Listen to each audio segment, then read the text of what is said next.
ఈ 10 రోజులైనా ఇంకా 10 ఏళ్ళైనా చంద్రబాబు నాయుడు గారు ఏదైతే కామెంట్ చేశారో, వ్యాఖ్య చేశారో, దుర్మార్గపు వ్యాఖ్య, ఘోరమైన అపచారం ఏదైతే చేశారో, ఆ వ్యాఖ్య తాలూకు ఎఫెక్ట్ ప్రభావం అయితే అంత సులభంగా పోదు.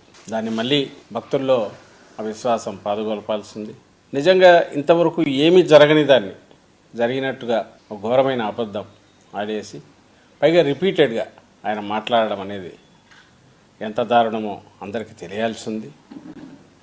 అలాగే ఆయన చేసిన వ్యాఖ్య, ఆ పాపం చేసింది చంద్రబాబు నాయుడు అనే విషయం కూడా ప్రపంచమంతా తెలియాల్సింది. చంద్రబాబు నాయుడు గారన్న జంతువుల కొవ్వు అన్నది ఏ సప్లైస్ అయితే ఆ కంపెనీ చేసిందో, ఆ కంపెనీ చేసిన సప్లైలో అది ఉందనుకుంటే ఆ కంపెనీకి ఇచ్చిన షోకాజ్ నోటీసులో రిఫ్లెక్ట్ కావాలి. చంద్రబాబు నాయుడు గారు అన్న మాట, జంతువుల కొవ్వు అనే మాట ఎందుకు షోకాజ్ నోటీసులో రిఫ్లెక్ట్ కాలేదు, ఎందుకు ఆ రిపోర్ట్స్లో స్పెసిఫిక్గా లేదు? వారసత్వం తిరుమల ఎట్లా అనుకుంటాము, అలాగే ఒక ఆస్తిగా పోస్ట్ ఇండిపెండెన్స్ అనుకుంది వైజాగ్ స్టీల్స్. అది ప్రైవేటైజ్ చేసేది ఓ పక్క జరుగుతుంటే దాని మీద డిస్కషన్ లేదు, దాని మీద ఏం చేయాలనేది లేదు. బుడమేరు విజయవాడ అదే హార్డ్లీ అది కూడా ఒక 20 రోజులైందో 25 రోజులైందో, అక్కడ లక్షల మంది ఎఫెక్ట్ అయ్యారు. మరి వాళ్ళందరూ రోడ్ల మీద ఇదయ్యారు. ఆ సహాయం ఇచ్చింది ఎంతమందికి చేరిందో తెలియదు. వాళ్ళు ఇప్పటికీ రోడ్ల మీదే ఉన్నారు. ఇచ్చిన సహాయమే కొంచెం, ఎన్యూమరేషన్ జరగలేదు, అది గొడవలు అవుతున్నాయి. దానిల గురించి కప్పిపెట్టారు. హామీల గురించి అదైతే బయటకు రాకుండా ఆల్రెడీ డైవర్షన్ ఇట్లా పోయి ఇప్పుడు దాని మీద నుంచి ఇక్కడికి దీన్ని తీసుకొచ్చాడు. డిస్కషన్ అంతా దీని మీద జరగాలి, దీని నుంచి బయటికి రావాలి. But at the same time ఈయన చేసింది మళ్ళీ చరిత్ర మర్చిపోకూడదు. ఫ్యూచర్లో ఎవరు ఇంత ఇర్రెస్పాన్సిబుల్గా బిహేవ్ చేయకూడదు అనేది మా కోరిక. పార్టీ నుంచో జగన్మోహన్ రెడ్డి గారు చలో తిరుపతి బయలుదేరదాం అంటే అప్పుడు అన్ని ఏర్పాట్లు చేయాలి. ఇది ఇంతకుముందు అంటారు, ఇప్పుడు కూడా అంటారు చలో సీఎం, చలో సెక్రటరియట్ అంటే అట్లా చేయొచ్చు, లేదా రాస్తారోకలు ధర్నాలంటే ఏమైనా చేయొచ్చు. ఆయన ఇవ్వలేదంటాడేంది ఎవరు? క్లియర్గా దాంట్లో జగన్మోహన్ రెడ్డి గారి, మీరు కూడా నోటీసులు చూసింటారు అనుకుంటా, చూసింటారు. దాంట్లో జగన్మోహన్ రెడ్డి గారి పర్మిషన్ లేదు, లేని దాంట్లో మీరు పార్టిసిపేట్ చేయాలి. అసలు పర్మిషన్ ఏంటంటే తిరుమలకు అవసరమా? డిక్లరేషన్ అనేది ఎవరికి సంబంధించిన వ్యవహారం అండి?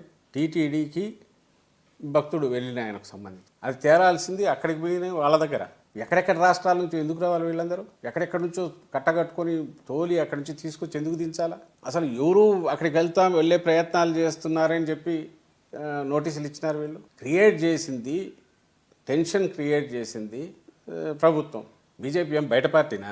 కూటమిలో పార్టీ కాదు, వాళ్ళకి రెస్పాన్సిబిలిటీ లేదు. అసలు నన్ను అడిగితే ఈ మాటకు సంబంధించి జంతువుల కొవ్వు వాడారని చంద్రబాబు నాయుడు అన్న దానికి సంబంధించి వాళ్ళు కంబైన్డ్గా కూటమి మొత్తం వాళ్ళ పాప పరిహారం చేసుకోవాలి. జగన్మోహన్ రెడ్డి గారు పోకుండా వెనక్కు తగ్గడం అనేది వివేకమైన దురుసుగా పోనందుకు ఆయన అభినందించాలి. అక్కడికి పోకుండా ఉన్నందుకు. ఆయన అన్నది మతం గురించి చెప్తున్నారు. ఏం ఇదైందో తెలియదు చంద్రబాబు నాయుడు గారికి. బయటకు వచ్చి చెప్పాలంటే అనేది బహిరంగ నాకు అర్థం కాలేదు. 4 గోడల మధ్య అంటే ఆ మాత్రం అర్థం కదా. అది వ్యక్తిగతం, మతం ఇది మా వ్యక్తిగతం, ప్రైవేట్ అఫేర్. పబ్లిక్ లైఫ్లో దాని ఇంపాక్ట్ ఉండకూడదు. అది that should not get reflected. After all public సర్వీస్లో ఉన్నారు, ప్రజా జీవితంలో ఉన్నారు. అది జగన్మోహన్ రెడ్డి గారు అన్నది. దాన్ని ఆయన ఇంకో రకంగా చెప్పి దానికి ఒక ఇంటర్ప్రిటేషన్. అన్నిటికంటే ముఖ్యంగా అపోజిషన్లో ఎప్పుడు పోయినారు, పాదయాత్ర అప్పుడు ముగించినప్పుడు పోయినారు. అప్పుడెప్పుడు రాంది ఈరోజు ఇది ఒక ఇష్యూ చేసి జాతీయ సమస్యలాగా ఎందుకు చేశారు? బోన్లో నిలబడి సంజాయిషి ఇవ్వాల్సింది భారతీయ జనతా పార్టీ నాయకులు, లేదంటే టీడీపీ చంద్రబాబు నాయుడు కానీ, జనసేన పార్టీ వాళ్ళు కానీ, ఇంకా వాళ్ళు మోస్తున్న మీడియా కానీ, అక్కడికి వచ్చే తిరుపతిలో అంతా వీరంగం చేసిన ఎవరెవరు ఉంటారో వాళ్ళందరూ కూడా